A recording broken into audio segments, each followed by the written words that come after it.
This is lvanderkam. I'm a mother of 5, an author, journalist, and speaker. And this is Sarah Hart-Unger. I'm a mother of 3, a practicing physician, and blogger on the side. We are 2 working parents who love our careers and our families. Welcome to Best of Both Worlds. Here we talk about how real women manage work, family, and time for fun. From figuring out childcare to mapping out long-term career goals, we want you to get the most out of life. Welcome to Best of Both Worlds. This is Laura. I am recording from the closet in my office. Many reasons for that. It's somewhat quiet in here, but not a whole lot of, soft stuff in here. So it may be a bit echoey. I apologize for that. We're still working out with this move. It's complicated. Moving turns out to be really challenging, especially with 7 people and lots of stuff and new systems. Anyway, it's you're gonna get to this soon, Sarah. You're getting me so excited for it too. We'll put it off as long as possible. Although all of a sudden I was like, oh, right, we have to pay mortgage and rent. That's a shame. Yeah. So now I'm motivated. Okay, we'll go ahead and move. Yeah. We have some time here, but we just need to start living in it, right? Like at some point you need to just do it, even if everything's not perfect, because you sort of figure out more stuff that isn't, that needs to be fixed by living here. And, it's going to have to happen eventually. So you pull the Band-Aid off and figure it out. Totally. Yeah, it'll fall into place. You'll figure out that is kind of an interesting challenge, like what to do in which room kind of a thing. But holistically, it'll happen. It'll happen. So, how's the new year going for you so far? Are you, I'm sure you're charging forward on goals left and right. I did order a lot of pairs of shoes. So, that's the fun part of the resolutions, right? It's like, I promised to upgrade my wardrobe. Hey. I know. I love how I went for that one first. I was like, hey, I'm doing goal-directed behavior by ordering multiple pairs of shoes. But you know what? I did really need new shoes. So I'll have to update you all later in a future episode about how that adventure goes. Sounds good. Well, I've how is Shakespeare? Yeah, I finished reading Twelfth Night. I'm sort of figuring out. So I read War and Peace in 2021 and read 1 chapter a day because there's 361 chapters. So that worked out very well. I knew exactly what I was supposed to be reading every day. This year, I'm reading through all the works of Shakespeare. And I have a calendar. But the person who did it just said, okay, read Twelfth Night between January 2 and 8. Okay, well, that doesn't tell you how many what to read, what sections to read each day. So I'm sort of having to just figure that out. And I have already finished it on January 5 when I am recording this, or January 6 when I'm recording this. But I feel like I missed a lot. So I think what I'm going to have to do, the pace that I'm reading at is probably fine, but then I will devote a day or two into reading a commentary so that I will be able to understand what I am reading. Because especially when you're reading it as opposed to seeing it, I feel like you kind of miss it. A good Shakespearean actor knows what the joke is, right? And they will show you that was supposed to be a joke through their actions, or that there's some intrigue going on that you might have missed. So I don't know. I think it's good to read it, but I'm going to need the commentary, or else I'm going to have to listen to it as well or something. I don't know. I wonder if there's a complete works of Shakespeare podcast. Could be. And I could go listen to the 12th Night one.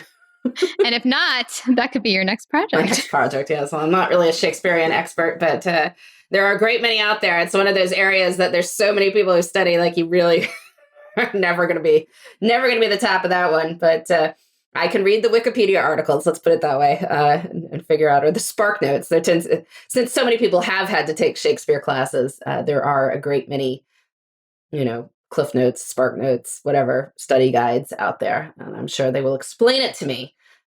So you have already ditched a planner from your stack. I am reading. I know. And we're recording this and that planner lasted 3 days. It's fine.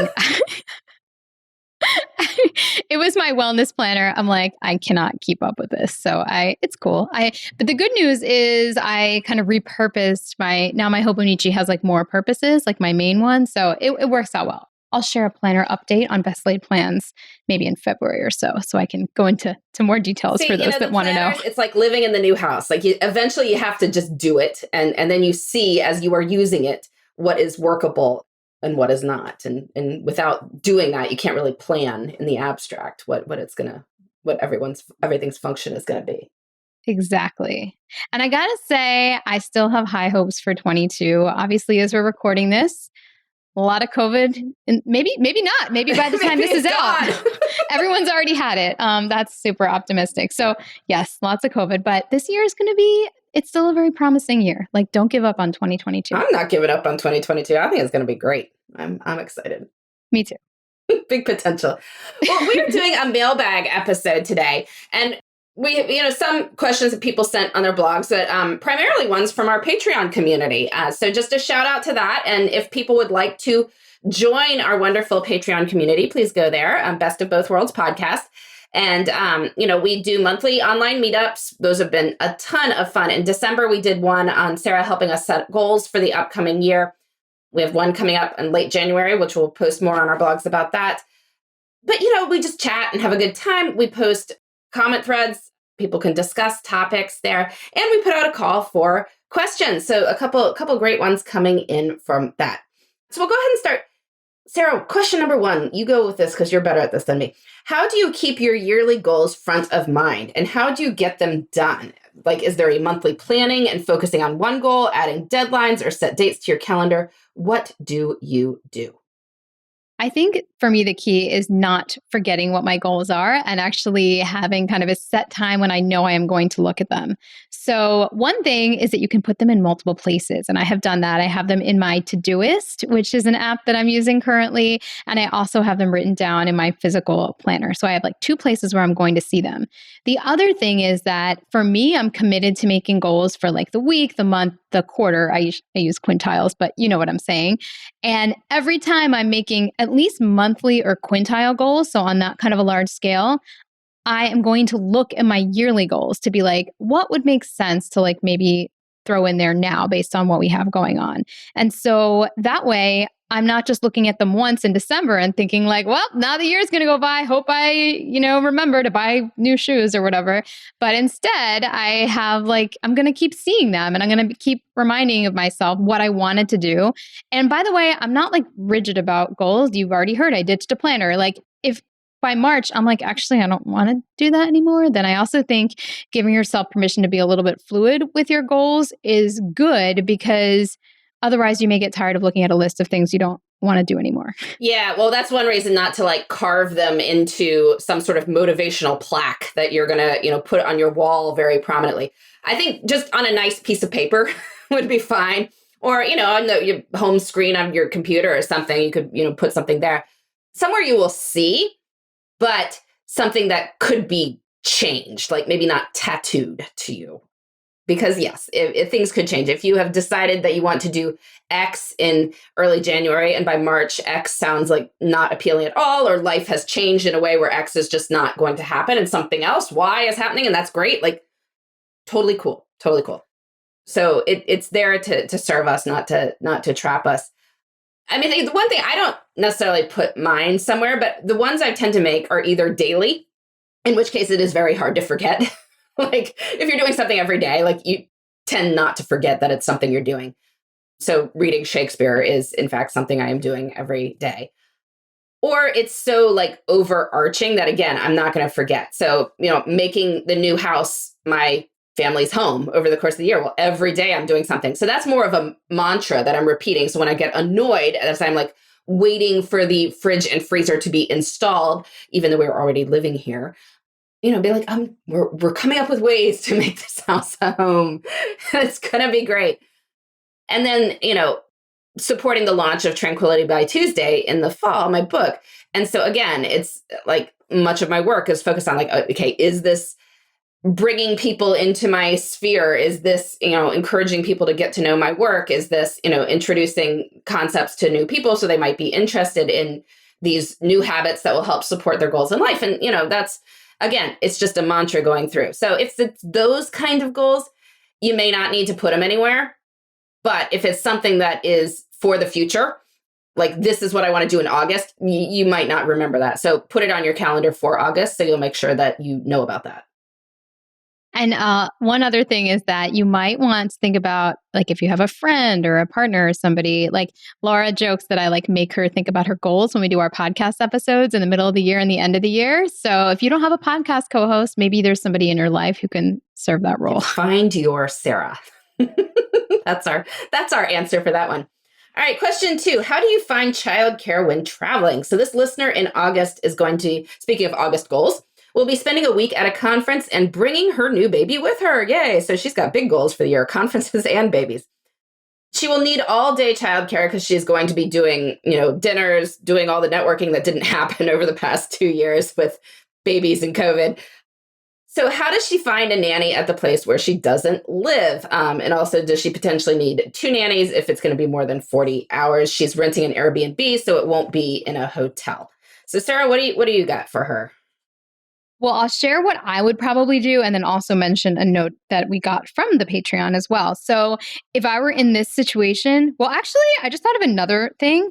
If I have a nanny already, I would just fly her with me to the conference. Yep. So there's that. But this, that would be too obvious. So probably that's not feasible for whatever reason, or maybe she's using daycare at home or something like that. But that is an option, certainly, if you have your own nanny. But what I would probably do if I didn't have a nanny and I was going to an away conference is I'd see if there was there's multiple agencies. The one that I know of personally is called Babysitting Company because I've used them, and they're not a sponsor. They don't care about me. And I haven't used them for a while, to be fair. But they're in multiple cities and they basically guarantee you if you need care for XX amount of hours, they've vetted the people and they'll send it to you. And they actually specialize in working out of hotels and on vacations and things like that. You're not always going to get somebody that you're in love with, but you're going to get somebody who is safe. And you may pay a premium, but again, it's short term. And hey, if it's for work, maybe it's even something you could expense depending on, what your work situation is. So that is my idea. And then I guess I can mention what from the Patreon, someone says, some universities offer backup care as a benefit. So you never know, you might actually be able to get that kind of care through your actual benefits package. We actually have something like that in my healthcare system. I have never successfully used it because whenever I've had to find care, my kids are sick and nobody wants to come. But this scenario, maybe it would work out. Yeah, we've done, bring existing nanny with you is most obvious. Or if you have an extended family member who might be up for it, that is obviously an option as well.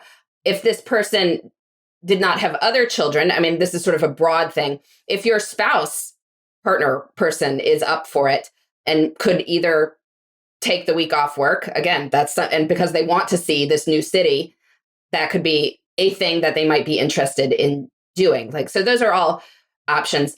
We have used nanny agencies in different cities. My husband hired somebody in Seattle when he took one of our kids with him on a trip there. Person was amazing. We really lucked out. People were coming up to him being like, where did you find her? Where did you find her? So but you could do that through a hotel if you were staying at a hotel, but they probably contract with the same agencies that you would find if you were Googling. So just see who has really good reviews, which agencies are responsive and people have, had good experiences with them. And then call them up and say when you are, they'll probably send you a person who has had background checks and ideally references for that person so that you can then call those 2 references for the person and, satisfy yourself that they will be a good match for you and for the kid for the week. And again, if it's a week, it doesn't have to be a perfect match, but somebody who will be safe and good with your child for that. What I don't know that you'd need 2 for just 1 week. Now, obviously, if you needed care for the evenings for regularly for your job, working more than 40 hours a week, then yes, you should look into hiring multiple caregivers. But if this is just a 1 week temp stint, the person is probably going to be okay with whatever the number of hours are. Again, just keep in mind that you should probably agree on either a rate that accounts for that, or if they are going to expect time and a half for over 40, that you guys have sorted that out ahead of time. And so there's no questions there.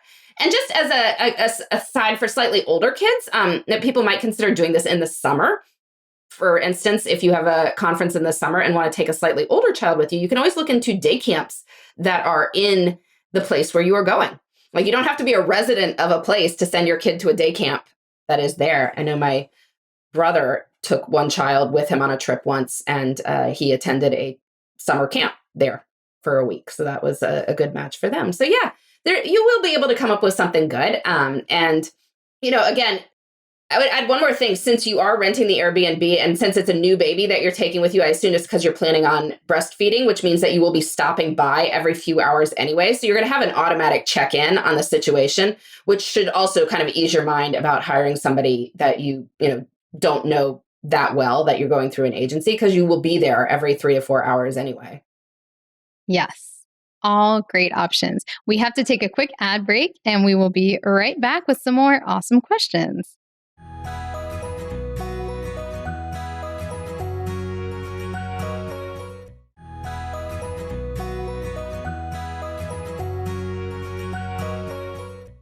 All right, well, we are back doing a listener mailbag with many of these questions coming from our Patreon community. We'd love to have people come join us over there at Patreon Best of Both Worlds podcast.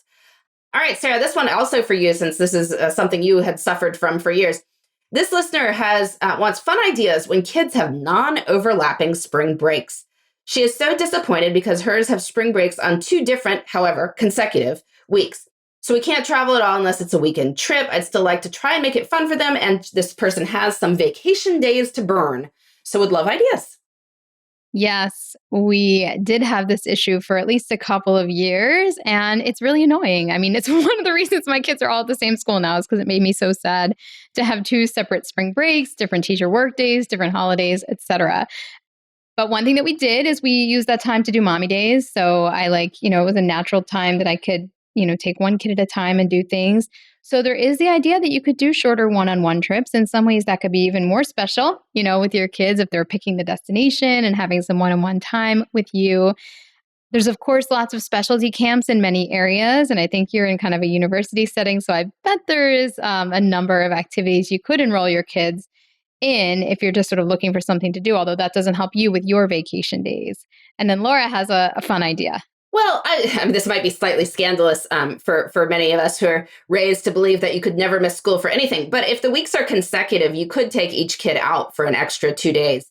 Probably a lot of people are already doing this kind of thing. I've noticed that the attendance on the day before Christmas at our schools was before Christmas break was light. The day on the Friday before spring break, also light. Monday after spring break, light.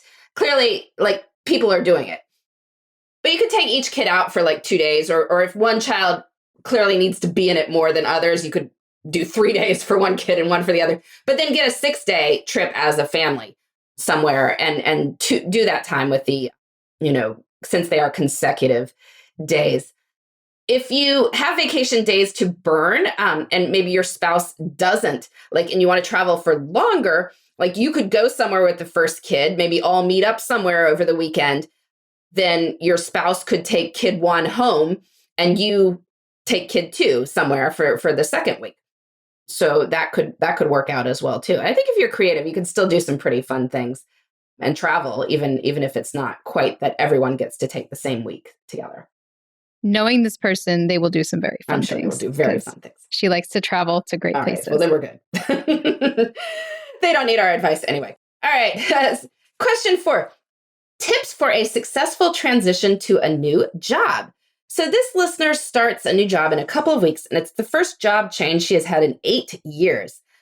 She doesn't feel like her last job transition went as smoothly as she would have liked, partly because she ended up having 2 children during her first 3 years at the old job, which you don't have to not do, by the way. If you want to have your babies as soon as you start a new job, that is totally your call, and a good company will deal with it. But she's just saying that being out for 2 maternity leaves very early in her new job made it a bit harder of a transition. So she's not planning to have multiple babies within her first few years on this job. So what can she do to make this transition a success? So our listener tip for this one, or our Patreon member tip, was to schedule brief one-on-one meetings, either Zoom or in person, with each new teammate plus anyone else you'd be working closely with, for just an intro meet and greet to share personal info, kind of get a little bit of a bond going, see what everybody's personality is like. I think that's a wonderful idea. I don't think I got to do that when I started my job, but now looking back, I'm like, I totally should have. I think that having some scheduled check-ins, if you have somebody that you report to, just saying hey, I'm excited to make this job transition as successfully as possible. And part of that is making sure that I am doing for you guys what you want. So let's meet weekly for a little while and talk about whether I'm meeting the goals of this position. And also think about what parts of your job you really like and how you might be able to gradually expand them. Because there's no time like in the beginning when you first accept a role where things are a little bit more plastic because it's not set in stone what you've always done. And so if you're like, ooh, I love writing this newsletter, I hope that I could, expand it to a month, I don't know, I'm making something up. But like, this would be a great time to kind of start with that subtle career crafting to build in the elements that you like more of and less of maybe what you don't. Yeah. I'd also add, though, don't expect everything to be perfect day one. I mean, we can put a little bit too much. I mean, one of the books that was recommended on our Patreon, well, recommended with a few caveats, was The First 90 Days, with the understanding that was written by a man who had not a whole lot of home responsibilities, but with some good advice in it. But the reason it's saying the first 90 days is not like the first 9 hours, right? you don't have to make everything perfect on the first 9 hours. The first few days, you're just going to be listening. You're going to be meeting people. If you're going to an office, you're going to be finding out where the ladies' rooms are. This is what you were going to spend your first few days doing. And so just, have an open mind. Whatever anyone tells you, people all have their own agendas, their own histories, their own things. Nothing anyone tells you is necessarily the way it only has to be or the way it will always be. So you listen a lot, but also, make sure you're flexible about what you think you're going to be doing. And just, take a lot of notes and think about what you would like your days to look like and start trying to build some new habits that might make life sort of sustainable long term. Because when you, again, as Sarah was saying, things are more plastic at the beginning. And if you come in as the person who always does take a real lunch break, people aren't going to think it's weird when you suddenly, aren't at your desk from 12 to 12:30. They'll be like, oh yeah, she's at lunch. And that's just all it will be, right? As opposed to, some weird thing that everyone now needs to figure out. Or if you always go for a 10-minute walk at around 3:00, when you've got a break between meetings, you just get some fresh air. It helps me, function for the rest of the day. People are like, oh yeah, she's the person who does that. And it won't be weird when you start trying to do it. Why is she not at her desk? So yeah, those new habits this can be a great time to start those things that will support you long term. Love it. All right. Question number 5 is about kid dates. So this person wrote in, I'd like a more in-depth discussion of kid dates that I've mentioned, I think, in my yearly goals episode. I think I'd like to do this more this year and struggle to come up with things, especially with a young 6-year-old, that don't sound awful to me. The 11-year-old is easier. There are museums, movies, and theater productions we'd both love. Also, the 11-year-old is my mini-me. What do you think, Laura? That's tough. If one child is your mini-me and one isn't.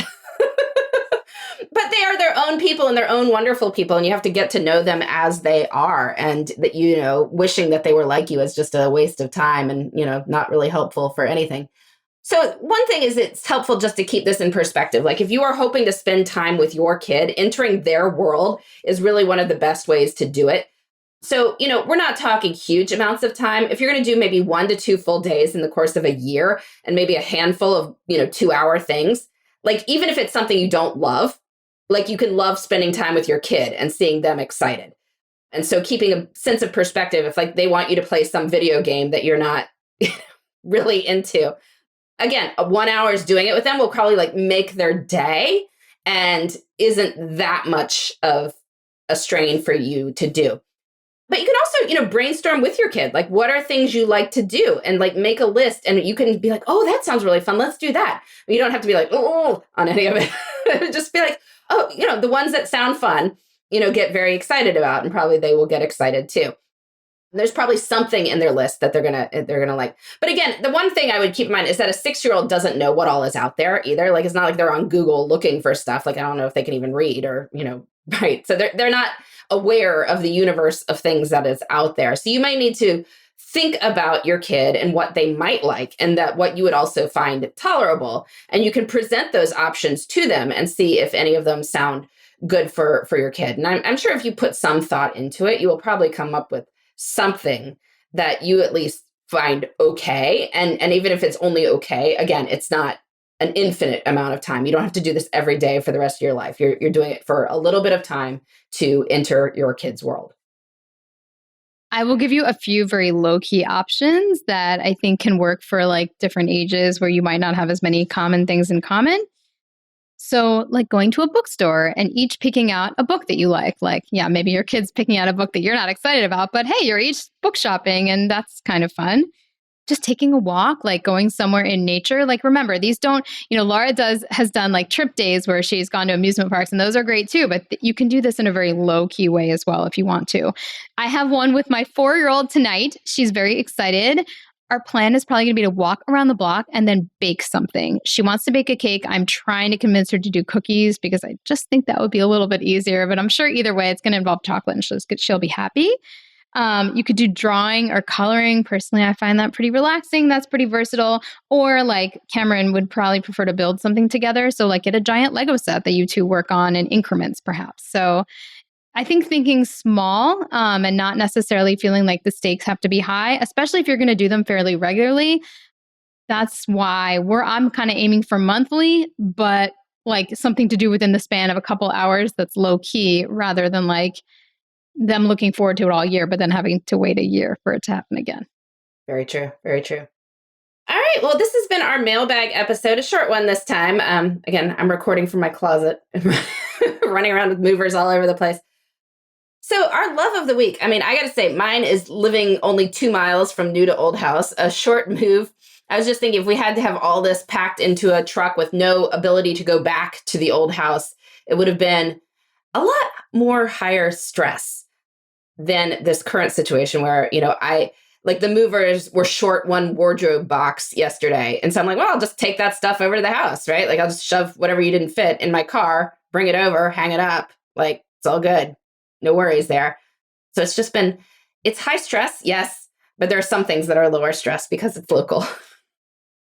I have the funniest love of the week. Mine is Cameron's new haircut because I feel like he went from like little kid to like cool, like middle. I don't know. It was like it was a crazy transformation just from a haircut. And every time I look at him, I'm like, oh my god, he's so cute. What did he do? What's the haircut? Like, what can you do with little boy hair that like? Well, historically, he's always had a buzz. Okay, that's like been his hair, but we let it grow out. And then the last time they just kind of trimmed it, but it just looked like a trimmed buzz. But then when he went the last time, they just like were able to like shape it a little bit more. Like it just looks like an older, I'll have to share pictures, but it like changed the look of him so dramatically, like within a day. Like it's just, it was really cool. Little dude. Yeah. Exactly. It just gives me joy. It's my love. That is amazing. All right. Well, this has been Best of Both Worlds. This has been an all mailbag episode. We will be back next week with more on making work and life fit together. Thanks for listening. You can find me, Sarah, at theshoebox.com or at @the_shoebox on Instagram. And you can find me, Laura, at lvanderkam.com.